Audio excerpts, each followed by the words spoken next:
मीरा सबसे छिपकर अपने दोस्त करण और आदित्य के पास आती है। सूचना मिली है, वो जिंदा है। सबसे छिपकर हमें उस तक पहुँचना ही होगा। मीरा होश में तो हो, उस बात को 3 महीने बीत चुके हैं, वो जिंदा कैसे बच सकता है? समय बर्बाद नहीं कर सकते हम करण, जल्दी करो, उस तक पहुँचना ही होगा। मीरा, आदित्य और करण आज 3 महीने बाद फिर से अपनी टीम की सबसे बड़ी लीडर शिवा को ढूंढने निकल पड़े। उन्होंने देखा एक बंजर जमीन पर शिवा सही सलामत खड़ा था। मैंने तुम दोनों से कहा था ना, शिवा जिंदा है। वो सूचना सही थी। भाई, पिछले 3 महीने से हम तुम्हें हर जगह तलाश कर रहे थे, लेकिन अब समय आ गया है, हमें वापस लौटना होगा। नहीं भाइयों, मैं अभी किसी भी हमले को झेलने के लिए तैयार नहीं हूँ। आखिर क्यों दुनिया भर की मीडिया और जंगलों के राजा क्यों पड़े थे शिवा के पीछे? शिवा की मौत के पीछे था एक बड़ा कारण। शिवा की बनी हुई एक टीम, जिसमें उसके साथी थे मीरा, करण और आदित्य, जिनका काम था शिवा को लूट मारने की खबर लाकर देना। और उसके बाद असल काम होता था शिवा का। जंगल से गुजरने वाले भरे माल को शिवा ऐसे लूटता था कि किसी को कानून का खबर नहीं होती थी। और ऐसी जगह जगह पर लूट डालकर शिवा दुनिया का सबसे बड़ा और सबसे मशहूर लुटेरा बन गया था। एक बार रात के समय वो चारों एक बड़ी लूट के बारे में बात करते हैं। शिवा भाई, अगर हमने कुंदलपुर के राजा ठाकुर के सोने पर लूट मार ली, तो हमें ये छोटी मोटी लूट मारने की जरूरत नहीं पड़ेगी। ठाकुर के माल को लूटना इतना आसान नहीं है। ठाकुर का माल जब निकलता है, तब एक बड़ी सेना उस माल के साथ निकलती है। लेकिन हमारे लिए कुछ भी नामुमकिन नहीं है, हमें बस एक मजबूत प्लान की जरूरत है। अगले दिन ठाकुर के जंगल से उसका माल निकल जाता है। सिपाही उसके चारों ओर थे। वो 2 दिन तक अपने सफर को जारी रखते हैं, लेकिन बीच रास्ते में मीरा छिपे हुए गड्ढे से बाहर निकलकर उनके ट्रक में पंक्चर कर देती है। सिपाहियों, हमारी गाड़ी में पंक्चर हुआ है, हमें कुछ देर यही रुकना होगा, और जिसे भोजन करना है वो जल्दी से करके आओ। जाओ, जल्दी से आसमान में फैल जाओ। अरे लगता नहीं यहाँ हमें कोई शिकार मिलेगा। अरे ऊपर देखो, वहाँ चीलें घूम रही है, शायद कोई जानवर मरा पड़ा है। चलो जल्दी से आ जाओ। दोनों सिपाही वहाँ भोजन करने जाते हैं, लेकिन करण और आदित्य उनको वही खत्म कर देते हैं। उधर मीरा और शिवा मौका पाकर दूसरी तरफ से ट्रक में चढ़ जाते हैं और उस माल को लूट ले जाते हैं।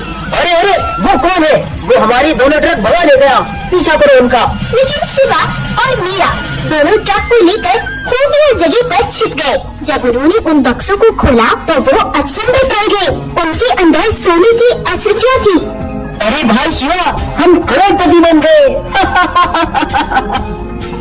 और उधर वो सिपाही ठाकुर के पास गए। क्या हुआ सिपाहियों, मुँह लटकाए क्यों आ रहे हो? वो महाराज वो सब लूट ले गया। क्या बकवास कर रहे हो? किसकी हिम्मत हुई जो मेरे माल को लूट ले गया? ये सब एक प्लानिंग के तहत हुआ है महाराज। माल से भरे ट्रक अचानक रुक गए। हमने देखा तो टायर पंक्चर हुआ था, लेकिन आसपास कोई भी नहीं था। हम टायर पंक्चर सही करने के इंतजाम में लग गए थे, लेकिन वो अपनी टीम के साथ वहाँ पहुँचा और दोनों ट्रक को उड़ा ले गया, और उन्होंने हमारे 2 सिपाहियों को भी मार डाला। पहली बार किसी की हिम्मत हुई है मेरे माल को लूटने की, लेकिन वो चाहे कितना भी बड़ा बदमाश और लुटेरा क्यों ना हो, इस बार उसका पंगा ठाकुर के साथ है। देखते जाओ अब मैं उसके साथ क्या क्या करता हूँ। दुनिया भर में फैली ये सरसरी खबर आपको भी हैरान करके रख देगी। दुनिया के सबसे अमीर राजा ठाकुर की यहाँ 10 करोड़ के माल पर बड़ी लूट। पहली बार किसी ने ठाकुर के सामने ये हिम्मत दिखाई। इस पर ठाकुर सिंह का अगला कदम क्या होगा, आइए उन्हीं से जानते हैं। मेरा 10 करोड़ का माल लूट जाने पर मुझे कोई भी फर्क नहीं पड़ता, लेकिन उस शिवा ने 10 करोड़ के बदले मुझसे अपनी मौत का सौदा कर लिया है। अगले 3 दिन के भीतर मैं उसे ढूंढकर जान से मार डालूंगा, ये मेरा वादा है। ठाकुर ने जगह जगह पर शिवा के पोस्टर्स लगवा दिए और ऐलान कर दिया, जो भी उसकी खबर लाकर ठाकुर को देगा उसको बड़ा इनाम मिलेगा।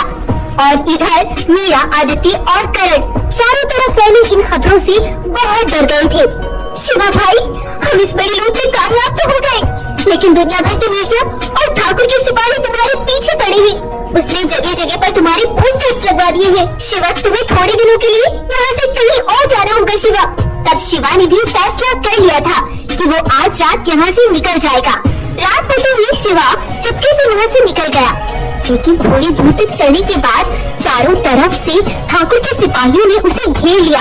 लेकिन शिवा वहाँ से भाग निकला शिवा भागता भागता नील नदी के पुल तक आ गया था, लेकिन तभी उसका पैर पत्थरों से टकराया और शिवा नीचे गहरी नदी में जा गिरा। गया काम से। चलो चलते हैं, ठाकुर सिंह को ये खुशखबरी दे दे। महाराज, हमने शिवा को ठिकाने लगा दिया। उसका भागने का प्लान था, लेकिन वो भाग न सका और ऊंची पहाड़ी से नील नदी में जा गिरा। अब तक तो उसकी हड्डी पसली एक हो गई होगी। और बस फिर ये खबर हर कहीं फैल गई। 3 दिन के भीतर भीतर ठाकुर ने किया अपना वादा पूरा। शिवा की मौत की ये तस्वीरें हमें बताती है कि ठाकुर के सिपाहियों ने शिवा को मौत की घाट उतार दिया। ये खबर मीरा और उसके दोस्त भी देख रहे थे। नहीं, वो इतनी आसानी से नहीं जा सकता। नहीं, ये नहीं हो सकता। मीरा, शांत हो जाओ। अब वो चैन से नहीं बैठेंगे। हम तक भी वहाँ पहुँचने में देर नहीं करेंगे। हमें एक खुफिया रास्ते से यहाँ से निकलना होगा। और शिवा के तीनों दोस्त वहाँ से निकल आए। उन्होंने शिवा को बहुत तलाश किया, मगर उन्हें शिवा का कोई सुराग नहीं मिला। दुनिया की नजरों में शिवा मर चुका था, लेकिन एक बार जिंदगी शायद फिर से शिवा को जीवन देना चाहती थी। शिवा जब उस नदी में गिरा तो वो वहाँ से तैरता आगे बढ़ रहा था। तभी एक पेड़ टूटकर नीचे गिरा और शिवा उससे लिपटकर बहुत आगे तक एक दूसरे इलाके में चला गया। वहाँ नदी पर एक बूढ़ी मादा घोड़ा पानी पीने आई हुई थी। जब उसने दूर से लकड़ी पर एक जवान शेर तैरता देखा तो वो भागकर तेजी से उसे बाहर खींच लाती है। अरे, इसकी तो सांसें अभी चल रही हैं। मुझे जल्दी से इसका इलाज करना होगा।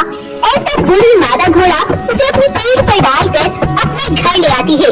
मादा घोड़ा ने उस जवान शेर का बहुत दिनों तक इलाज किया और काफी लंबे समय के बाद शिवा की तबीयत में सुधार आने लगा और इस तरह से शिवा जिंदा था, लेकिन दुनिया की नजरों में वो मर चुका था। और जब मीरा, आदित्य, करण और शिवा मिलकर आज ये बातें कर रहे थे तो इसी बूढ़ी मादा घोड़ा ने सब सुन लिया। मैंने इसे लाचार प्राणी समझकर इसकी इतनी मदद की। शिवा नाम का लुटेरा तो बड़ा मशहूर है। ऐसे लुटेरों को मैं अपने घर में जगह नहीं दे सकती। अब मुझे इनके बारे में राजा ठाकुर को जाकर सब बताना होगा। जैसे कि आपने देखा था, आज से 3 महीने पहले हमने आपको दिखाया था कैसे शिवा, दुनिया का सबसे बड़ा लुटेरा, ठाकुर के सिपाहियों से बचता एक गहरी नदी में जा गिरा और उसकी मृत्यु हो गई। लेकिन आज फिर उसके जिंदा होने की खबर बरामद हुई है।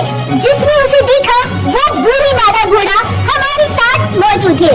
आइए उन्हीं से जानते हैं। जिस नदी में शिवा गिरा था वहाँ से बहता हुआ वो मेरे जंगल तक आ गया था। उसकी कई महीनों तक मैंने देखभाल की और वो होश में आया, लेकिन फिर एक दिन मुझे पता चला कि ये वही लुटेरा शिवा है। तो मैंने ये सारी खबर राजा ठाकुर को बता दी। तो जैसा कि आपने सुना, शिवा जिंदा है और आप सब जानते हैं शिवा अब चुप नहीं बैठेगा, लेकिन आगे शिवा से जुड़ी हर खबर हम तुम तक पहुंचाते रहेंगे। उधर सिपाही भागते हुए ठाकुर के पास जाते हैं। महाराज, कई जंगलों के जानवर बहुत तेजी से हमारे जंगल की ओर आ रहे हैं। शिवा पर अब हम जुल्म नहीं होने देंगे। हाँ, नहीं होने देंगे। शिवा पर अब जुल्म नहीं होने देंगे। शांत हो जाओ। कौन हो तुम सब? और शिवा के बारे में जो भी जानते हो वो सब मीडिया के सामने आकर बोलो। सब ये जानते हैं कि शिवा एक बड़ा लुटेरा था, लेकिन कोई ये भी जानना चाहेगा कि शिवा उन पैसों का करता क्या था। मेरा नाम रमशा है। आज अगर मैं खुश हूँ तो वो सब शिवा की ही देन है। उसने मेरी बेटी का इलाज ना कराया होता तो शायद आज वो जिंदा न होता। जब उसके इलाज के लिए मेरे पास 1 रुपया भी नहीं था, तब शिवा को भगवान ने मेरे पास एक फरिश्ता बनाकर भेजा और शिवा ने मेरी बेटी का इलाज कराया। मेरा नाम गोपी है। अपनी बेटी की शादी को लेकर मैं बहुत परेशान था। गरीबी की वजह से कोई भी शादी करने के लिए राजी नहीं था, पर शिवा ने मुझे गर्म कपड़ों की एक दुकान खोल कर दी। वहीं से मैंने अपनी बेटी की शादी की और उसी दुकान से मेरा घर चलता है। अरे वही तो था जो हम गरीबों को खाना खिलाता था। लेकिन तुम सबसे हमारा एक सवाल है। मान लिया वो तुम सबके लिए एक फरिश्ता था, लेकिन उसने ये लूट मारने का गलत तरीका क्यों अपनाया? इसका जवाब शिवा खुद देगा। अरे शिवा, अरे ये शिवा तो सबके सामने आ गया। हमारे महाराज शिवा जिंदा है। देखो ठाकुर, अपनी आंखों से देख लो। ये कहानी कोई आज या 3 महीने पहले की नहीं, ये वो कहानी है जो शुरू हुई थी मेरे बचपन से। जब मैं सिर्फ 3 साल का था। मेरे पिता एक साधारण से किसान थे। उन्होंने एक अपना अनाथ आश्रम खोला हुआ था। वो अपनी खेती की फसल से आए पैसों से वहाँ के बच्चों का पेट भरते थे, क्योंकि वो उन्हें गलत रास्ते से रोककर उनको सीधी राह दिखाना चाहते थे। एक बार वो एक अमीर राजा से कुछ पैसे उधार लेते हैं, लेकिन वो उनको लौटा नहीं पा रहे थे। अब मैं उनके पैसे कहाँ से लौटाऊं? अभी मेरे खेतों की फसल भी बिकने के लिए तैयार नहीं हुई। तभी शिवा के पिता बगीरा के पास भागती हुई एक गाय आती है। बगीरा भाई, उन जालिमों ने तुम्हारे आश्रम में आग लगा दी है। बगीरा बहुत तेजी से भागता हुआ अपने आश्रम तक पहुंचता है, लेकिन तब तक सब कुछ जलकर खत्म हो चुका था। नहीं, ये क्या हो गया? उस जालिम ने इन मासूम बच्चों को भी तपती आग में जला डाला। नहीं, ये नहीं हो सकता।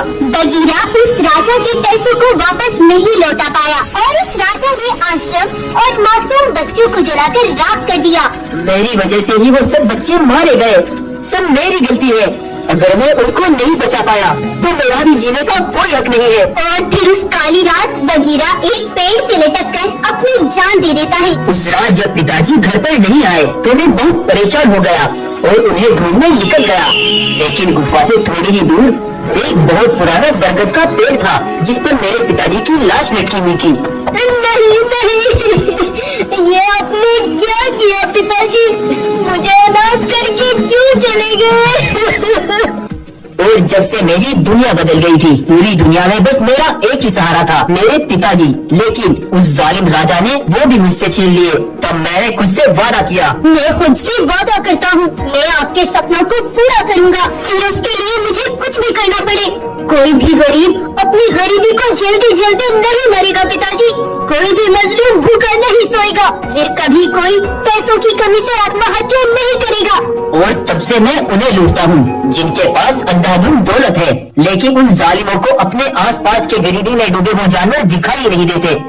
दोस्तों, जैसा कि आपने देखा है, जो आज तक दुनिया की नजरों में एक लुटेरा बना रहा, वही इन गरीब जानवरों का असली हीरो है। लेकिन शिवा, हम सब ये जानना चाहते हैं, वो जालिम राजा आखिर कौन था, जो उन मासूम जानवरों के साथ साथ तुम्हारे पिता का भी हत्यारा है? नहीं शिवा, तुम आगे एक शब्द भी नहीं बोलोगे। क्यों ठाकुर? अब सच्चाई सुनते हुए डर लग रहा है, लेकिन आज तुम सब जानवर और पूरी मीडिया सुन लो। मेरे बाप का हत्यारा और उन मासूम बच्चों को जलाकर राख कर देने वाला कोई और नहीं, यही तुम्हारा महाराज ठाकुर सिंह है। अरे ये शिवा क्या बोल रहा है? ये ठाकुर इतना जालिम आखिर कैसे हो सकता है? इस ठाकुर के अंदर क्या इतना भी रैन नहीं था? भाइयों, अब इस ठाकुर का क्या करना है, ये फैसला तुम खुद करोगे। कहना क्या है भाइयों? इस ठाकुर से इसकी राजगद्दी छीन ली जाए और हमेशा के लिए इसे जंगल से बेदखल कर दिया जाए। सभी जानवर ठाकुर और उसके सिपाहियों को हमेशा के लिए जंगल से निकाल देते हैं और अब उस राजगद्दी पर शिवा का राज होता है। शिवा के राज में अब कोई गरीब जानवर भूखा नहीं सोता और शिवा के सिपाही हर काम में जानवरों का साथ देते हैं।